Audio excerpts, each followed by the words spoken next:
शास्त्री अपने सर पे किताब को बांध करके कपड़ा से लपेट करके नदी को पार करते थे और फिर उस साइड जाने के बाद कपड़ा पहन करके अपना स्कूल करते थे। आज वही दिन इस गांव के देखने को मिल रहा है, लेकिन फिर भी आज़ादी के इतने दिनों बाद भी आज तक इस गांव का विकास नहीं हो पाया। नमस्कार, मैं मनीष राज सिंघम, आप देख रहे हैं परफेक्ट 24 न्यूज।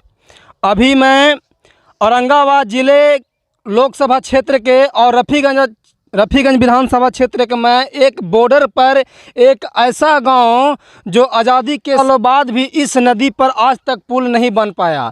यहां पर नेता आते हैं और सिर्फ वोट लेने के लिए आते हैं और लोगों को यह आश्वासन दे करके चले जाते हैं कि मैं जीतूंगा तब आपका इस नदी में पुल बनेगा, लेकिन इसके बावजूद भी अभी तक इन लोगों का पुल नहीं बन पाया है। आने जाने में किस प्रकार से दिक्कत होता है आप देख सकते हैं। नदी के उस तट पर लोग बाइक लगा करके, अपनी गाड़ी लगा करके और नदी को इस नाव के माध्यम से पार करके इस गांव में आते हैं। और यहाँ के बच्चे पढ़ने लिखने वाले जो यहाँ से रफ़ीगंज जाते हैं, बराही बाज़ार जाते हैं, उन लोग इसी नाव से पार होते हैं। और कभी कभी जब नाव नहीं रह पाता है तो अपनी कपड़ा को खोल करके इस नदी को पार करते हैं और अपनी पढ़ाई के लिए जाते हैं। और यहाँ पे किसान लोग अपनी सब्जी को अपने सर पर बांध करके इस नदी में डूब करके जाते हैं, पार करते हैं।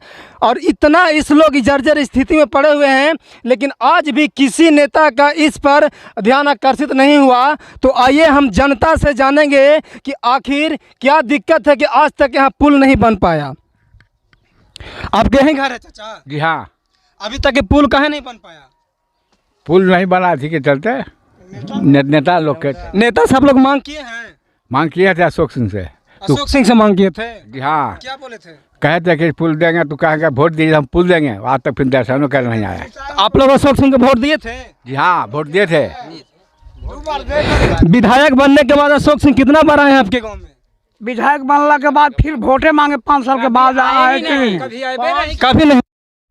नदी में हेल के पार होना पड़ता है, बहुत कपड़ा खोल के पार होना पड़ता है। उस समझिए कि हम लोग का ज़िंदगी जो होता है ना, खतरे से खाली हो जाता है। और साइकिल टांग करके जाते हैं? साइकिल कान्हा पर टांग के पार करना पड़ता है। और समझिए कि हमारे ये आपका औरंगाबाद जो लोकसभा क्षेत्र है, नहीं तो आज तक सांसद के भी सुने और नहीं तो वर्तमान विधायक सुने। और हमारे भेटनिया गांव के लोग इतना कष्ट की ज़िंदगी जीते हैं ना, जिसका कोई हिसाब नहीं। शायद हमारे औरंगाबाद लोकसभा क्षेत्र और रफ़ीगंज विधानसभा क्षेत्र में कोई ऐसा गांव होगा जो इतना कष्ट का ज़िंदगी जीता होगा।